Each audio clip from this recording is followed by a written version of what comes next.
မင်္ဂလာပါရှင်ဒီနေ့တော့ကင်းမွန်ဆက်ချက်ကလေးချက်စားဖြစ်ပါတယ်မြင့်ကြီးတော့လေကင်းမွန်ကိုအခုမှပထမဆုံးချက်စားဖြစ်တာပါနော်မကောင်းရင်တော့မမျှဝေဘူးဆိုပြီးနေတာပေါ့နော်တကယ်ရှေ့ကောင်းသွားလို့လာပြီးမျှဝေတာပါ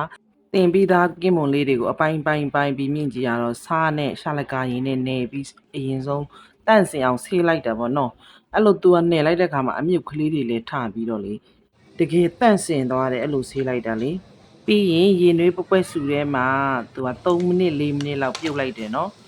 အဲ့ပြုတ်ပြီးသားဟွာမြင့်ကြီးကချက်တာပေါ့မြင့်ကြီးတို့အရဒေတာဆိုတာကင်းမွန်နဲ့အရန်ဝေးတယ်ပေါ့နော်အဲ့အတွက်ကိုစားတဲ့သူလည်းနေတယ်လို့မစားရဲဘူးတော်တော်နဲ့လဲလေဒါပေမဲ့မြင့်ကြီးတော့ဒီဘက်မှာဟိုနားနည်းနည်းပါဒီဟင်းနည်းနည်းပါနဲ့စားရင်နဲ့ချက်စားကြည့်ဦးမယ်ငါကြိုက်လောက်တယ်ဆိုပြီးချက်စားတာပေါ့နော်ဒါကတော့ဟင်းထဲကိုထည့်မဲ့အနစ်ကလေးတွေပေါ့နော်သူကဆက်ချက်မှာဆိုတော့ငြူပြီးတော့များများသုံးထားပါတယ်6ရက်နံလေးလည်းကြိုက်လို့6ရက်ကိုလည်းထည့်ပါမယ်ပြီးရင်နံပင်ကြက်သွန်များနဲ့ပေါ့အရင်ဦးဆုံးအနစ်ကြအောင်ထောင်းတယ်ပေါ့နော်ပြီးရင်တော့မြင့်ကြီးကလေစီမတက်ဖဲအနစ်ကြတဲ့နီးပဲစဉ်းစားတယ်အဲ့အတွက်ကိုအနစ်နဲ့စီနဲ့တပါးတီးချက်ပြီးအနှဲငယ်လောက်ကလေးညိုးသွားယုံလေးပဲအဲ့လိုမျိုးမီအေးလေးနဲ့ထည့်လိုက်တယ်ပေါ့အဲ့လေနည်းနည်းလေးညိုးသွားပြီဆိုရင်6ရက်ပါထည့်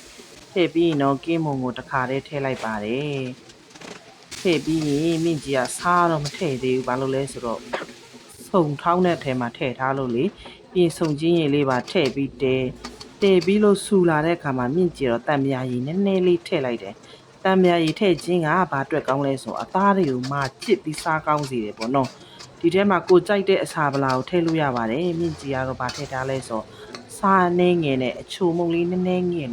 ငယ်လောက်ကလေးထည့်ပြီးတော့တဲလိုက်တာပေါ့အဖုံးတော့အုပ်တယ်နော်ကြက်ခန့်တင်ပြီးအနစ်လဲကြပြီဆိုတဲ့အချိန်မှာနံပင်လေးအုပ်ပြီးတော့